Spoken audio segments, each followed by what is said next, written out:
Cameron is the worst intern we've ever had. Yep, it's working. Did you say?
All right, y'all, we're going to go ahead and get started. Might have a few more sneaking their way in, but we're going to go ahead and get started. And tonight, I want to begin. I want to take a quick poll. All right, just every head bowed, every eye closed. No, you don't have to do that, but you got to be honest. All right. So when you hear the term girl, you generally assume girl is what? A younger female lady. And when you hear the term woman, you tend to think more mature lady, correct? How many of you agree with that statement? Go ahead, show of hands. All right, Cam, you don't get paid this week. There is an advertisement for a girls' day. And Mr. Bradley and I were asked about this in the deacons meeting by Clink, and very passionately and with full confidence, we told the deacons that was for girls, namely juniors in high school up to like 25, 26. And very passionately, we defended that position. And then on Monday, somebody, shall remain nameless, Cameron, sent out a message on Facebook that Girls' Day was for all ladies, contradicting everything we had said in the deacons meeting. And so just want to set the record straight tonight. I could be wrong. I could say that, or it'd be easier to say Cameron was wrong. And we should have called this like Ladies' Day or something. But I'll just take the blame for it. It was my fault. So those of you who might have been told over the last few days that Girls' Day was just for the young ladies, it is not. Cam, it is for every female from 0 to, we got to have some cutoff, 100 years old. It is for every female. You are a girl and you are invited, all right? So we in fact, what I was explained today is we actually want a good mix between older and younger, and this is why the preacher probably should get back on Facebook, because he would know such things. But anyway, no, I in jest, if you found out, if you've heard, if you were interested in going, we want you to come be a part of it, okay? So, and spread the word too. Spread that rumor across Blakely, because we need to get the word out there. Let's go to prayer requests tonight. I know we ran out of prayer list in the back. Those of you who were able to get one, maybe lean on the person to your left or your right and share them a little bit. Any updates or changes to any of this stuff in here? And for those of you who don't know, Miss Cam knows I'm absolutely teasing her. I'm much more tough on her during the day when you're not here. So, but anyway, any updates or changes to any of this?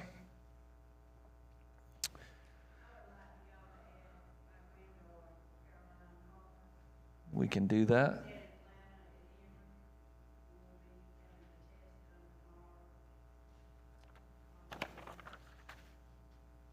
CAROLYLIN.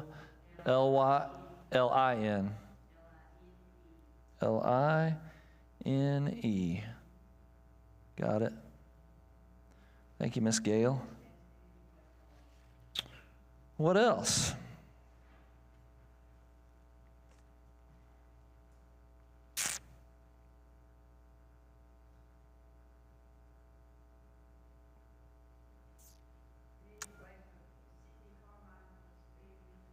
Mm-hmm.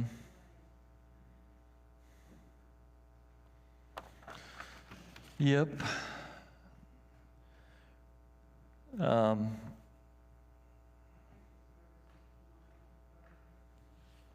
On that note, there's the service for the young man from SGA is tomorrow as well, so we want to continue to remember their family in prayer. For some reason, I'm drawing a blank on the last name. Calhoun, there we go. I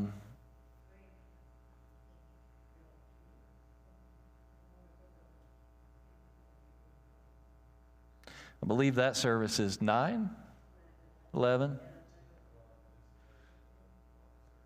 See, this is why the preacher should never answer any questions, because I can be wrong about everything. 11 o'clock, 10 o'clock visitation. What else?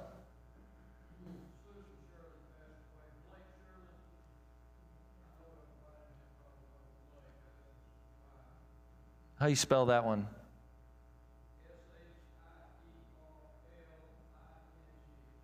SHIRIER.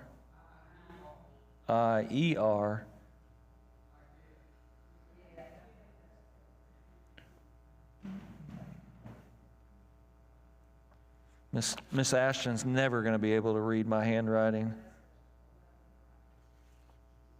What'd you say?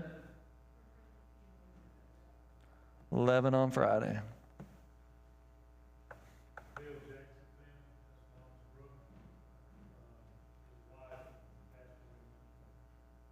Boy, oh boy, oh boy. What else? Anything else?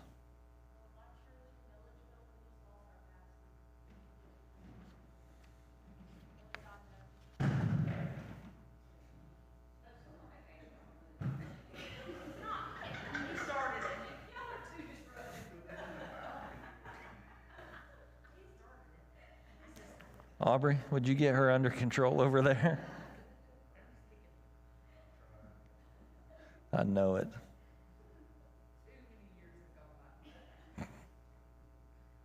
What else?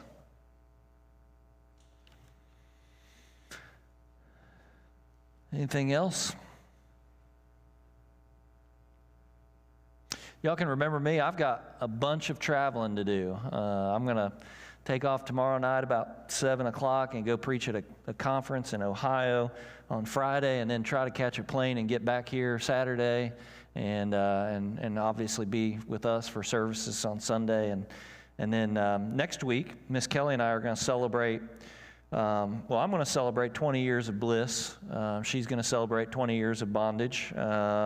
Anyway, we're going to do that next week, and so we'll be at work on Monday, and then Tuesday through Friday we're going to be gone for a couple days. So need all of the connection flights to work, which I have had a terrible run of late, if you know me. I think literally my last 8 flights have had some problem. So anyway, next Wednesday night, our interns are going to do evangelism training. So I hope you come and support them. Not only support them, but they've put in some work and preparing themselves for it. So next Wednesday night, come be a part of that. I know when we set that on the calendar, they still had not picked a date to do the city fireworks or the county fireworks. And so I understand that they have since picked a date for the fireworks, and it's Wednesday night as well. So, but I assure you that if Cam and them keep you here until dark, we have bigger problems than missing the fireworks, all right? So come be a part of that, and then hop in your car and take your lawn chair over and go watch the fireworks. So they'll be restrained to the hour normal service time. What else?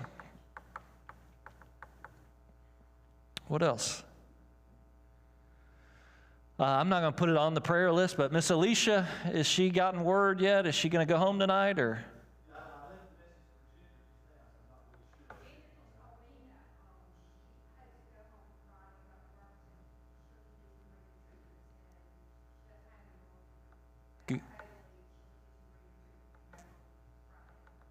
Went by to see Miss Alicia today, and she found out I was coming and ran to the hospital as fast as she could.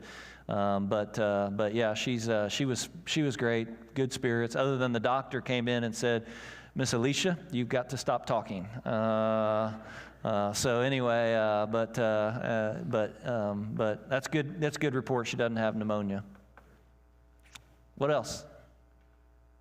Anything else?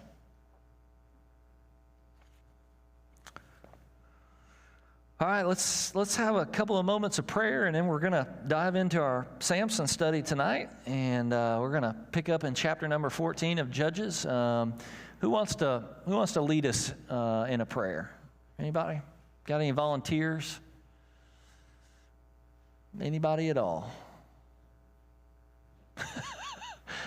I'm glad you're smiling and laughing, Miss Priscilla.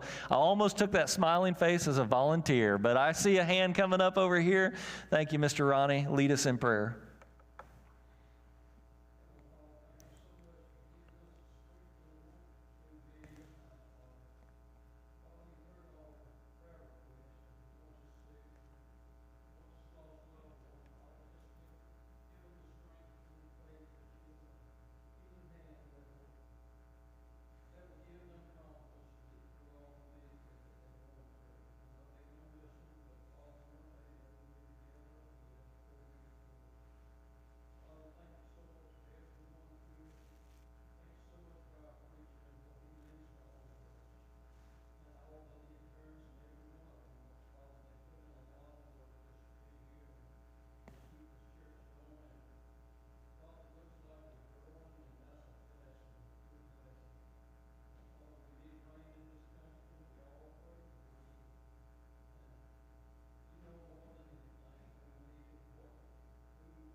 Amen.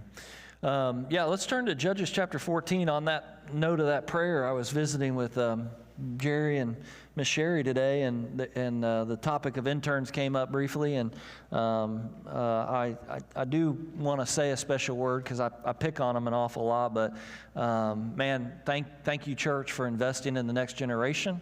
We appreciate that. It means so much to me to see that investment, and they're doing a great job. They've been getting a lot of work done this summer, and we're thankful for that. Except for Miss Ava. Miss Ava is really the weak link, but no, Miss Ava does a great job. So appreciate them. So last week we were in Judges chapter 13. Going to do something similar that we did last week and try to cover an entire chapter in one setting. And in order to do that, obviously we don't go verse by verse, but we kind of give you a synopsis of what's going on. But we were in Judges chapter 13 last week, whereas we were introduced to Samson and his story. And I said that last week we were going to call Samson a newsboy. That is, that he comes into the world with all this promise, right? And I should have done a better job last week of kind of bringing this point up and making it in a different way. You know, any parent, when you receive word you're going to have a child, it's big news, right? You're excited about that. You're trying to figure out, you know, what that child's going to be first, and then when they come out, you start thinking about all the promise and the hope and what they might do, whether it's going to be taking over a family business or running for president or whatever it is, right? You know, you have all this promise and this hope, and you can take that and magnify it to the 100th degree when you come into that story with Samson, because Samson's family is interesting. They are thought to be cursed by the culture that's around them because his mother is barren and unable to have children.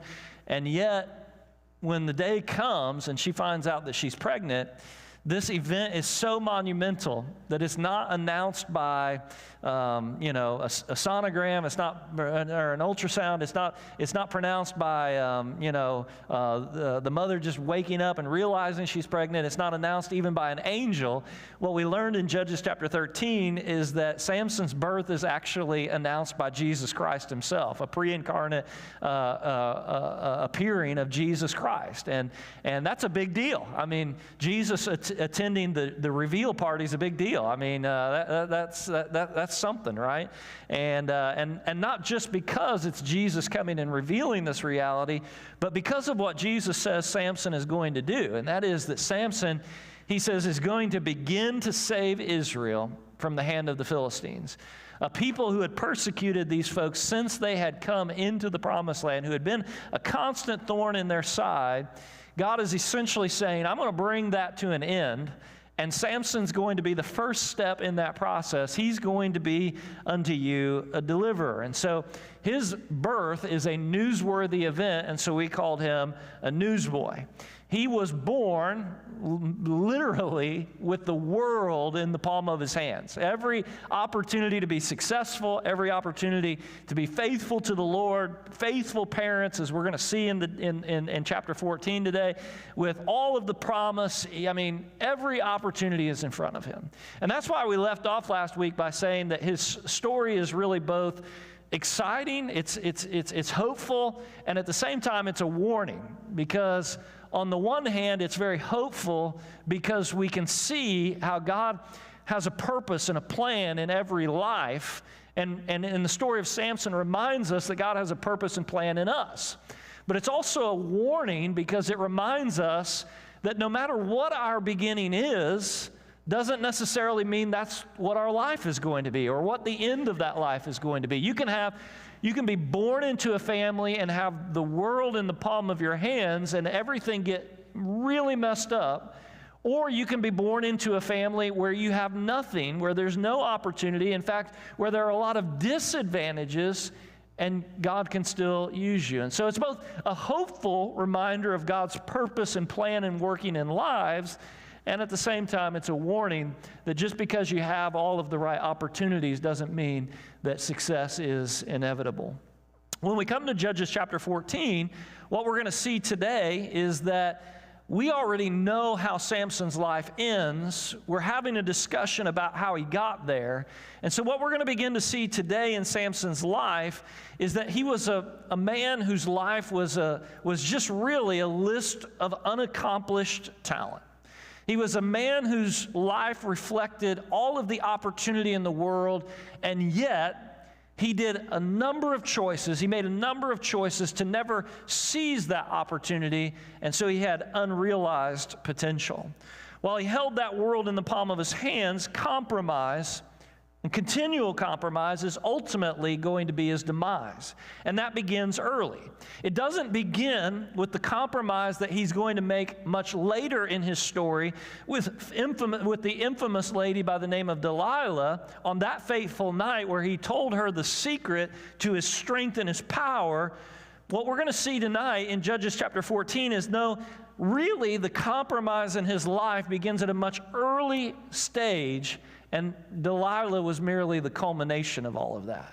And I can't really stress that point enough, because I think a lot of times we think that people just wake up one day and they make a decision to be in the position that they're in, right?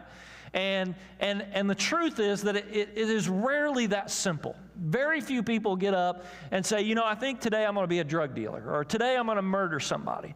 There are normally a series of events, and I know I use the most extreme or dramatic for presentation, but there are normally a series of events that transpire that are little compromises, little choices along the way that set us up to being in that position. And so tonight, I want to march through the story that's recorded for us here in Judges chapter 14, and then I'm going to make a few remarks when we get to the end of it, just like we did last week. It's interesting how Judges 14 begins. It begins with Samson having met a girl, and he has decided that he wants to marry her. Newsflash, if you are unfamiliar, this story will not appear in any Hallmark movie.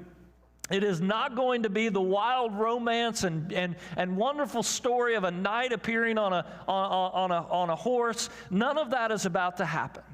It seems like it's a harmless introduction to this chapter and this part of his life.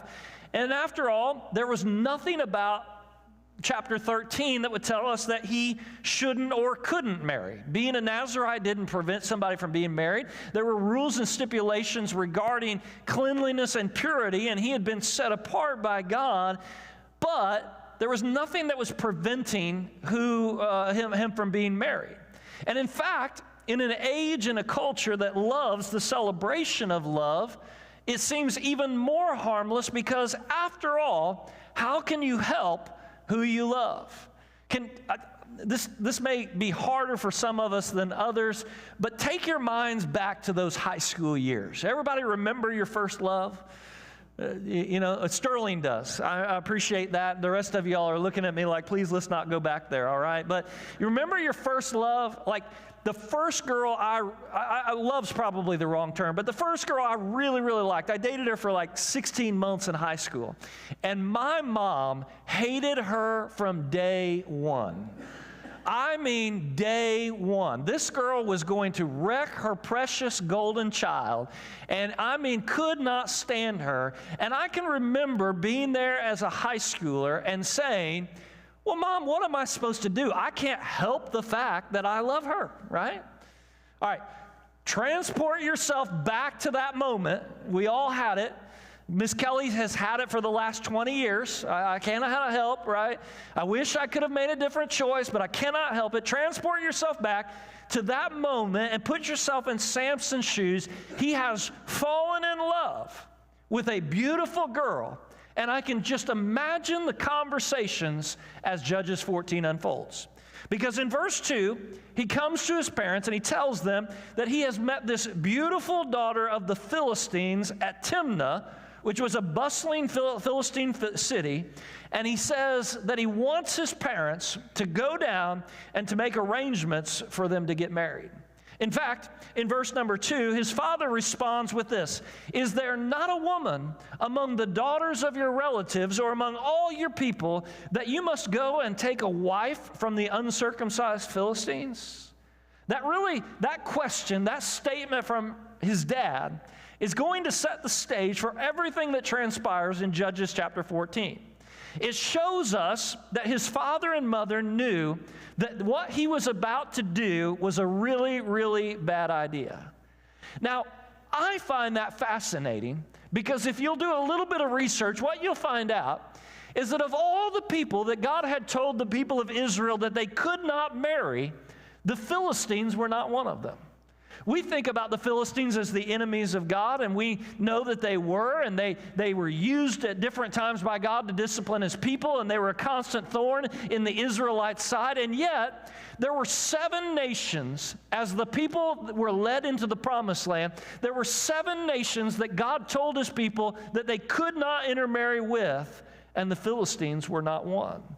And so, when Samson says he wants to marry this Philistine, this beautiful Philistine girl, there's technically nothing wrong with his request. Technically, what he's asking for is not a breach in protocol. It is not something that God has forbidden.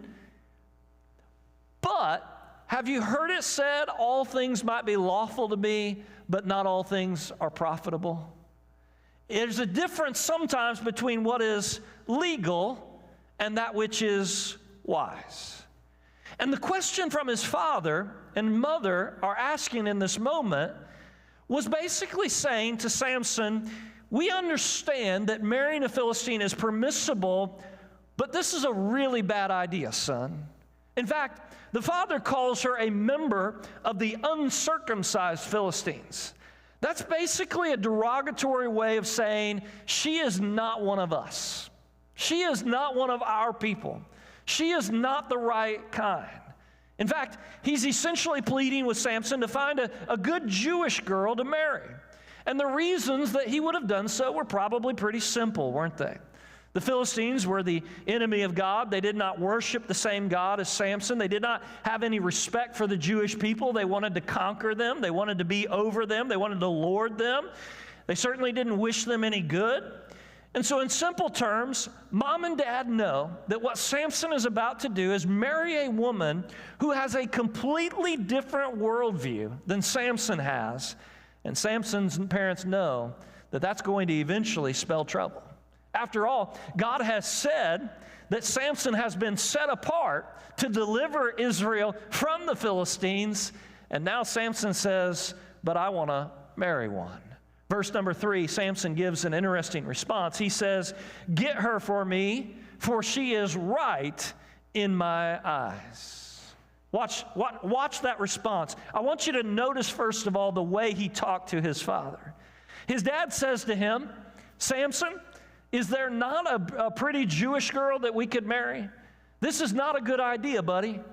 Samson's response to that was not to reason with his father, was not to say, well, Dad, you don't understand. She's not like the other Philistines. She already knows the true God, and she knows that by marrying me, she's going to be joining our people. He did not make a decision to converse over the matter, find some common sense answers. He did not even ask politely. Instead, Samson turns to his dad and says, get her for me. No reasonableness to that, just a self-centered response that says, go get her for me. And then he even tells us his motivation. He says, because she is right in my eyes. Again, I don't want to belabor the point, but Samson had been set apart by the Lord. He had been probably told from the time he was a child, right? And, you know, we tell our kids, or I hope we tell our kids, hey, look, God has a special purpose in your life. He's got a plan in your life. Can you imagine what it must have been like as Samson is growing up in this moment? That Samson is of the age where he's old enough to get married. So, you know, he's not an old man, but he's certainly not a child anymore. And all those years growing up, his mom sitting around and saying, listen, other parents are going to talk about their kids being special. They got nothing on you, buddy, all right? That basketball coach that won't put you in the game, he's not a fool in a subjective fashion. He is objectively foolish. We would beat the Philistines every time we played them if he just put you in the game because God came down and announced you were coming to me, right?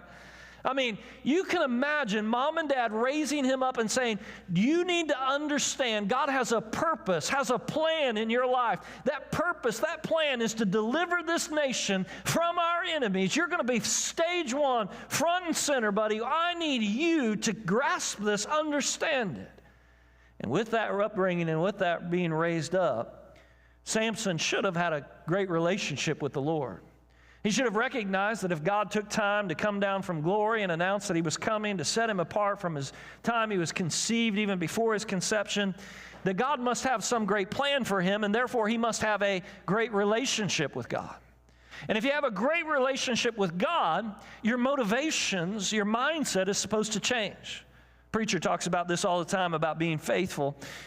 When, as believers, as those who walk closely with God, our motivation is not supposed to be what we believe is right, what we think is right, but rather it should always be what God says is right.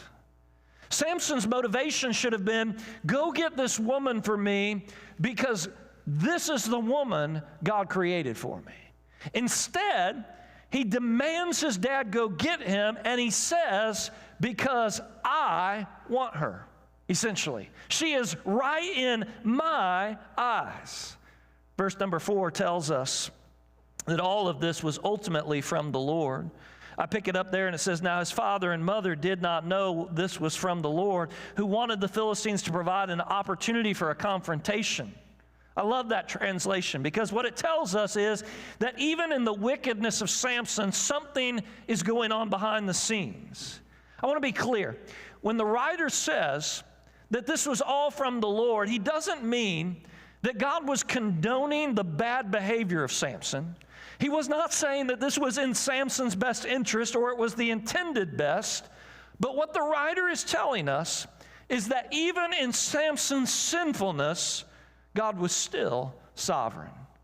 I'm so thankful for that tonight. I wish that y'all would be patient and let me just work out an entire message on this one thought. God is sovereign even when I'm sinful. That God rules and reigns, that God has a plan even in those moments when I am actively messing things up. And if you mess things up as much as I do, you'll appreciate that truth more and more and more. John Piper, he used to call that the spectacular sins. How in the midst of when I have done something that is clearly wrong, God has not lost control of the situation. Even though Samson was about to do something that was taboo and certainly not healthy to him, God was still on his throne. And suppose for a few moments that Samson might have even known this. Some scholars are divided about how to interpret this verse and exactly what it means. Some have suggested maybe Samson had spoken to the Lord and Samson already knew what was going to happen, and therefore he was doing that. Suppose for a moment that Samson has a plan. Suppose the writer is telling us that Samson was doing all of this because he knew that God had called him to purposely destroy the Philistines. If that's the case, well then, beloved, he's playing a very dangerous game. He's assuming in this moment that he's stronger than any temptation, that this woman may hold over him, that his ability to marry her and destroy the Philistines could work hand in hand. But I think that's a poor interpretation. As we will see in chapter number 15 in the weeks to come, it's clear that Samson really did love this woman, and there was a real hurt and pain in the events as they unfold. He was, in a phrase, being deceitful in his marriage. He was being deceitful before the Lord. He was compromising, and nothing was going to work out well about this if God was not sovereign. But thank God that he is sovereign. That being said, Samson and his parents went down and they secured the terms of the marriage, and when they did, an opportunity is given for Wonder Boy to show up. Last week, Samson was Newsboy. This week, he's going to be Wonder Boy. On their way down, a young lion slips up on them to devour them. This is a good reason not to be walking around in the wilderness, right? If this story had taken place in Georgia, it would be a cottonmouth came out to get them, right? In verse number 6, it says that when this lion appears, that the Spirit of the Lord rushed upon him, and although he had nothing in his hand, he tore the lion in pieces as one tears a young goat. Now, I don't know if I know how to tear a young goat or not, but I'm imagining this was a pretty violent encounter. And ladies, by the way, this is the type of man you're looking for, all right? A guy who can be attacked by a lion and reach up and rip it limb from limb, all right? That's not who Kelly got, but let's move on the story, all right? The Spirit of God shows up. In the New Testament, we know that the Holy Spirit comes and indwells in the believer because of the work of Christ. Paul asked the Galatians, when did you receive the Spirit of God? Was it not upon faith? In other words, we believe that the Spirit of God is given to each and every one of us to live inside of us, according to Ephesians chapter 2, and seal us until the day of redemption when we profess faith in Christ. But here and in other places in the Old Testament, the Holy Spirit doesn't come and live within people, but rather we see the Holy Spirit appearing for moments and coming upon a person. And on this particular encounter, that's consistent with what we see in other places. The Spirit of God seems to arrive in just the nick of time to help Samson destroy the lion. Doesn't say that he was able to destroy the lion because of his long hair, but rather that the Spirit of God rushed upon him and destroyed the lion. He did. He didn't have a Matthews bow, a Browning shotgun, not even a slingshot or a stick to beat the lion away. But in a supernatural display of power, Samson reaches up, grabs the lion, rips him limb from limb, and in the process he showed that he was no ordinary human being. That's why I'm calling him Wonder Boy tonight. What's interesting then is how that verse concludes. It says that after the Spirit of the Lord rushed upon him, and although he had nothing in his hand, he tore the lion in pieces as one tears a young goat. The very next line reads, but he did not tell his father or his mother what he had done. Let me ask you to think about this for a few moments. Why wouldn't Samson tell his parents? Now, I am just imagining, Mr. Tony, that if a lion came to attack me and I ripped that thing from limb to limb, I would tell everybody, all right? Listen, I would call every phone number in the church directory, and I would ask you to tell everybody and say, listen, you may have a good preacher at your church, but ours literally tore a lion limb from limb, right? I'd be bragging about this thing. I would make sure that everybody knew the monumental display of supernatural power that had taken place. Yet Samson doesn't. Why didn't he tell them? Truth is, we don't really know, but we can probably infer that he's done something that might have been considered taboo for his day. And so, for whatever reason, he wants to hide it away, and his deeds needed not to see the light of day. He wanted to keep this to himself. Again, verse number 7 shows us that Samson was in this self-centered frame of mind. It says, then he went down, and he talked with the woman, and she was right in Samson's eyes. Dude just ripped a lion in half, and he just casually goes down and says, hey, baby, you want to go to Fourth Out, right? Like, hey, you are really good looking. Again, I would say to her, you know what I did to get here for you tonight? But instead, the writer says he just casually goes down, and the woman is right in his eyes. Verse 8 tells us that after some days, most commentators believe that this probably refers to about a year, Samson decides to come back. It's time to marry his bride. The reason they think it's a bride is because it was typical for their day that if you were making preparations for a wedding, it would take about a year for everything to get put together. And as he's walking along the road, his mind begins to wander. And he's thinking to himself, I wonder if the carcass of that lion is still where I left it when I hid it away. And so verse 8 tells us that he turned aside to see the carcass. Go back to Judges 13 with me again. Samson is not allowed to touch defiled things. Specifically, Samson is not allowed to touch dead bodies. Doesn't matter whether they're human, animal, or anything else. A part of his Nazirite vow is he is not allowed to touch dead things.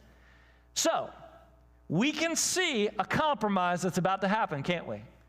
If mom and dad say, don't do this, what we should do is stay as far away from this as possible, and yet what do we oftentimes want to do?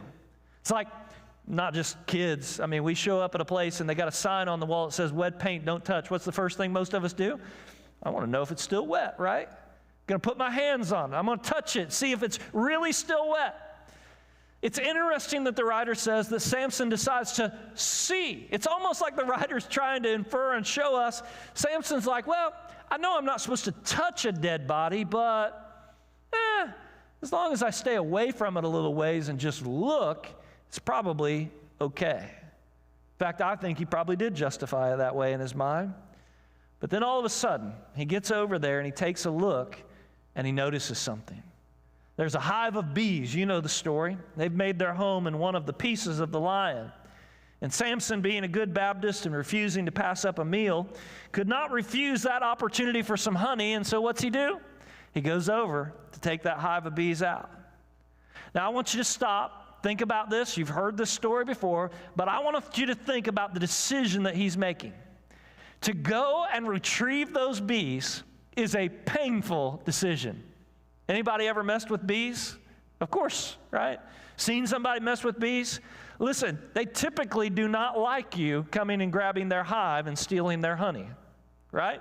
What are they going to do when you come over there? They're going to sting you. In fact, that's why we have created, as humankind, smoke that we put them all to sleep. And even when you do that, you still get stung a few times if you've ever done it or ever been around it. They don't have any of that in that moment. What's Samson doing? He's making a painful decision. He's decided that the motivation of his belly, what he's hungry for when he sees this honey, is worth the pain that he's about to experience. It's not only a painful decision, it's a sinful decision. Because he's defiling himself as he's breaking the oath that has been set before God that he would not touch anything defiled. He would be set apart by God. It's a painful decision. It's a sinful decision. And number three, it is a selfish decision. The only thing going through Samson's mind is the ache in his stomach. Noticing a trend here? Samson is an individual that we're being introduced to in chapter 14 that is motivated by his felt needs. He wanted the woman because he thought she was beautiful. He liked her, and so he was going to go have her regardless of the wisdom of the decision. I want her. I feel like I want her. I love her. I want the honey because I regardless of the pain of getting stung, regardless of disassociating or breaking my vow, regardless of anything else, because my stomach is grumbling, I want that honey. But hey, it's not that big of a deal after all, is it? I mean, it's just a lion, and he wouldn't have to touch very much of it when he went in there to get that hive. After all, he probably would just maybe graze by it, maybe just graze by a bone as he reached in there to grab that honeycomb. You're starting to get a picture by now. Samson is headed down a road, and you and I can see it. It's a path that is going to be filled with compromise. Verse number 10 says that his father went down to the woman, and Samson prepared a feast for the young men, for that's what the young men used to do. Interesting there. The term that is used by the Hebrew writer there for feast is exclusively used in all of the Old Testament and extra biblical literature for a Hebrew word that is used to speak of feasts that involve alcohol. Uh-oh, we got another problem that's about to take place. Remember, being a Nazirite, you weren't allowed to touch alcohol. And so what does Samson do? He throws a feast. Why does he throw a feast? Because the writer says that's what the men used to do. They decided to have fun. He's broken one of his vows in touching a dead animal. Now he's going to break a second vow, and he's going to consume alcohol when he'd been set apart by God not to do so. And so it's obvious at this point that Samson is not taking his purity nearly as serious as God has intended. He arrives at the feast. Remember in verse number 4, he's marrying this woman so that he can have the opportunity to destroy the Philistines, right? Let's give him the benefit of the doubt. Yet you read down in verses 11 through 13, Samson's mindset has begun to change. First, it says in verse number 11 that he brought 30 companions with him. Given the context, we can guess that those 30 companions were not Jewish, but rather they were all Philistine. The people that he was supposed to destroy are now becoming his friends. The people that God had sent him into the world to deliver Israel from, now he's become friends with them. He wants to hang out with them. Beloved, be careful who you choose to associate with. Second, he begins to play games with them. It says, and Samson said to them, let me now put a riddle to you. He's not supposed to be joking around with these people and laughing it up with these guys. He's supposed to be killing them. But I think all of it, when you take it together, is a testimony that Samson is all full of himself. He thinks that he's too strong to be held under their sway.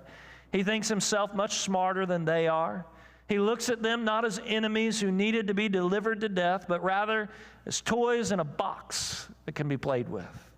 You've heard the story before. In verse 14, he puts the riddle before them with the stipulation that if they can answer it in 7 days, he'll give them 30 pieces of clothing. He says, out of the eater came something to eat. Out of the strong came something sweet. There's no way anybody could ever get that riddle. I don't care what you say. Unless you know the backstory, unless you know about the lion, there's no way you can get that story. And so, of course, they can't figure it out. And after 3 days, they go to Samson's new wife and they begin to threaten her. They begin to threaten her life and the life of her family. And so she begins to plead with Samson to tell her the riddle. Here you go. You have two opposing opinions.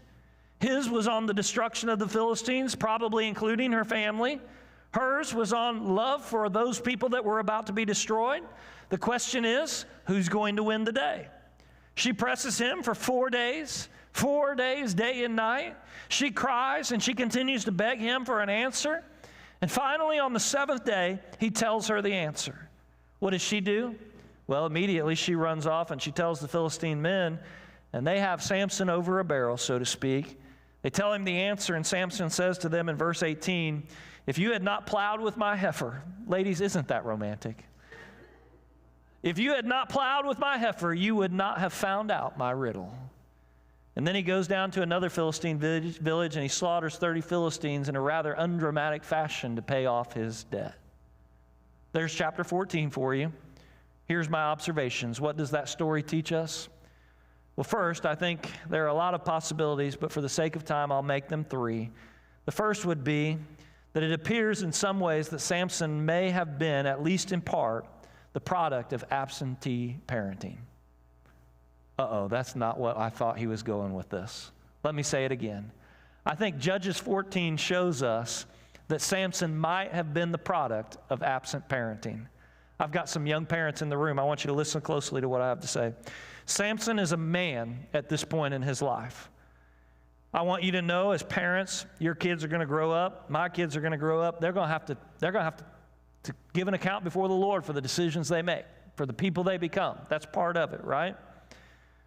But at this moment in his life, he's presumably a pretty young man. They normally married the men normally somewhere around the age of 16, 18 years old. He's reached that point in his life where he can marry, but he's probably not much older than that, 16, 18, maybe 20 at the most. So he's probably a fairly young man, and given the fact that this is the first recorded story about him, and yet watch the way that he addresses his parents. You don't address your parents like that unless you think you can get away with it. Come on, I know I'm right about this. I know I'm right about this. All right, now listen, I have terrible kids. Awful. You have no idea. The reason you have no idea is we make them do it behind closed doors, right? When we have problems, we beat them every day, twice a day, whether they deserve it or not, right? You know I'm being facetious. You know I'm teasing. But the reality is that you very rarely will see one of those kids, at least not more than once, because they'll be dead and we'll be doing a funeral the next time, one of those kids speak to their mama in a disrespectful way in public. I assure you they do it at home. And they get whooped for it. They get beat for it. But we've all seen it from a kid who treats their parent in a disrespectful fashion. And what really I love watching is when that parent is like, they're just tired. Well, who cares about that? They've kind of had a long day. We've been at Disney all day. Well, I'd cut off the Disney trips. And here's the thing I always want to say. If they'll do that in front of me, what are they doing behind closed doors? If Samson was willing to talk to his dad the way he does in verse number 2, to tell his parents, I don't care what you think. Go do what I told you to do. Get that girl. I don't care if you think it's right or wrong. It's right to me. Go get that girl. Listen, this didn't just begin in Judges chapter 14. Notice their response in verse number 3. I'm not letting them off the hook. Listen, verse number 3. Is there not a woman among the daughters of the young relatives? They're asking him a question. If I was Samson's dad at that moment, I'd have showed him what ripping a lion into two looks like. You said what to me? That would have been the last time we'd have heard in Samson's story. Judges 14 would have read like this. He said to his dad, go get me that girl. Verse number 12, and dad killed him, and that was the end of his days. But instead, dad and mom said, well, maybe we could find you another girl. Is that okay with you? Then in verse number 5, it says Samson and his parents went down together to secure this marriage, and the lion comes at him. Notice that verse 6 says that after he had torn the lion into pieces, he did not tell his parents. I thought they were together. What happened? They've disappeared. Where were they when that happened? Verse 10, the father went down to the woman, and Samson prepares for a drinking party. Once again, Manoah seems to have gone completely absent at a crucial moment in this story. Now, it may be, and I want to be clear, nobody's a better judge of somebody else's parenting than we are, right? By the way, just as an aside, I can remember when my brother and his wife had kids, and they had kids before us, and we used to watch them. They don't believe in, this is not on live stream, is it, Brother Ron? It is? Oh, great. Mama, don't show this to Justin and Kara. They did not believe in spanking. And I will vividly remember sitting at Longhorn in Branson, Missouri, and watching Miss KJ act a fool, and looking at my wife, because we had no kids at the time, and saying, that is terrible parenting. We know how to do this better than they do. We didn't have no kids. Certainly didn't have Zariah at that moment, or we would have kept our mouths shut. There may be more to the story, but a careful, simple glance at it, it seems that at this point in Samson's life, his parents have basically said, go off and do you, buddy. Whatever you want, man. Go have fun. You want this? That's not a good idea. Oh, I'm sorry I said anything. Go off, do it. It would seem to me that his actions are probably not new. He seems very comfortable acting this way to his parents. Parents, when you let your child rule the house, the product will be a self-centered, selfish, demanding, prideful adult. And the pastor will have to deal with him then. Second, I'm done with parents. And I preach into a mirror. Everybody knows this. Second observation would be simply this. You can see a transition of the compromises throughout Samson's story, can't you? First, he's ordering his parents around as though he was the one in charge. Second, he decides to play around with a woman who had an opposing worldview as him, not a wise decision. Third, he decides to look at something that he is not allowed to touch, which leads him into sin because the temptation becomes too great.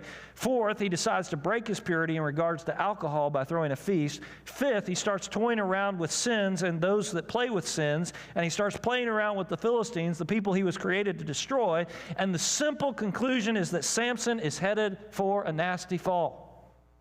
That's the point. Delilah doesn't happen in a vacuum.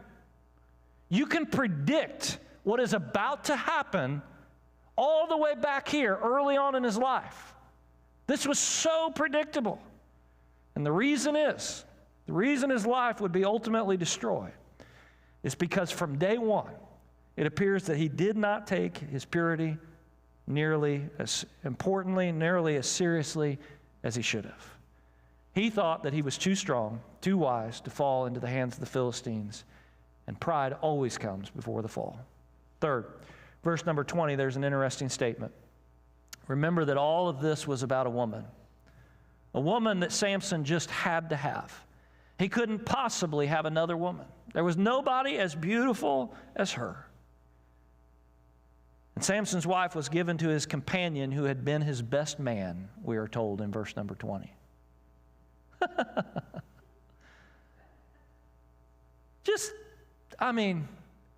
Do you ever get back from a story and go, well, that was stupid? Wait, we're not allowed to say stupid. That was really silly. That wasn't worth it at all. Did the guy have any reason to do so? Did he have a reason to believe that Samson's not going to come back for his wife? He's just made good on the bet he made. He told him if they solved the riddle, he'd give them the 30 garments. He went and slaughtered some other Philistines and delivered. Why does suddenly his new father-in-law decide, I don't think he's going to come back? Well, what it does is it shows us his father-in-law never cared about Samson either. He never really wanted his daughter to marry him. So what's he do? Well, he says here, marry his best man. What took place in this moment was the reality of sin. You don't hear anything else, hear this one thing tonight. Beloved, sin does not care about what is right or wrong. It does not care about fairness. It does not ever want to give to you. Sin always wants to take away from you. Sin never gives, it always takes away. Samson's father-in-law didn't care for him. Samson had deceived only himself into thinking that he was going to be a part of this family. What he learned when he went after his felt needs was that sin was going to destroy him. What he should have learned. Let me add a fourth, just for fun. In this story, you also still see the graciousness of God. Let me end on a positive note. I've been tough. God was trying to give Samson another chance after all this was transpiring. When he was selfish about the woman, verse 4 says God was going to use it for his glory. God was still in charge. When the lion came down to attack him, God equipped him to destroy that lion, even though he had to know what that was going to mean in the days ahead. Why didn't God just let the lion kill him? Then the rest of the story would have never unfolded. And yet God was gracious. He let it transpire, and he even made Samson strong enough to get through it. After Samson had lost his purity with alcohol and toyed with the Philistines, verse 19 says that God equipped him once again to destroy the Philistines again. But the problem is that Samson was so full of himself that he didn't take seriously the grace of God. God was trying to be forgiving and merciful and give Samson another opportunity, and Samson was essentially spitting upon those chances and using them as a license to continue in sin. Beloved, may that not be of us. God was trying to teach Samson along the way, hey, this is bad, don't do this. But he kept getting him through it, giving him the power, giving him the strength to overcome. And Samson took that as liberty to continue down the path he was going. The application tonight, beloved, is a really simple one. When you don't take seriously your purity, your holiness, if I use a different word, neither will anybody else. If you don't take seriously your holiness before God, nobody else will take it serious for you. A few choices along the way that seem harmless enough in the beginning have led many down a road of utter destruction. I pray it's not us. You've heard those stories about pastors who have affairs. I have a young man that I went to college with, a friend, that has that story. He was serving in ministry. And I remember when the news broke, I turned to Kelly and I said, man, I would have never guessed that. I mean, this guy, he wore the purity ring. Some of you are too young to know what that was, but us, millennials, we know what it is, right? He signed the contract with whatever his name was, I kissed dating goodbye. I mean, there's no way this guy would ever cheat on his wife, right? I said, there's no way. Finally, one day it got the best of me, and so I reached out and I made a phone call, and I said, man, I don't know what happened. I don't want to judge you. Man, I've made 1,000 mistakes, and if God can forgive me, he can forgive you. I'll never forget what he said. He said, brother, if you'd told me, I would have never believed I would make that decision. I said, how'd it happen? He said, it's really simple. I made a series of compromises, small. They didn't seem like a big deal along the way. Just one little compromise. And then all of a sudden, one day, it rushed upon me without control. I think he was being honest in that moment. Those compromises, are you ready? She called him, distraught, wanted counseling, and instead of saying, hey, come up to the office, he said, I'll be right there. And he went to her house. Small consequences, small compromises. Beloved, if you don't take your holiness serious, nobody else is going to take it serious for you. It's your job to protect it. Take it seriously. All right, let's close with a word of prayer. Kind of a serious, somber moment, but trust the Lord. Father, thank you so much for the opportunity, the privilege you give to us to open your word. And may Samson's story in Judges 14 be a great reminder to us, a sign, a neon sign beaming that says, protect your holiness. Protect your holiness. If you don't protect it, if we don't protect it, the world is going to spin its wheels trying to get us to lose it. Everything in this world is about getting us to compromise. The enemy, the father of this world, wants us to compromise. Everything is designed to lead us down a bad path. Make your people put a burden upon our hearts and minds to take these matters seriously, to guard our holiness under the power of the Spirit of God who's been given to us as our friend and comforter, to guard our holiness so that we might stand before you, clean hands, pure heart, ready for worship, so that our story doesn't end as one of destruction. That the works of our hands, last forever. Because we guarded and protected our holiness before you. In Jesus' name, amen. Everybody give Cam a hug, and you are dismissed tonight. Give the girl Cam a hug, and you are dismissed tonight.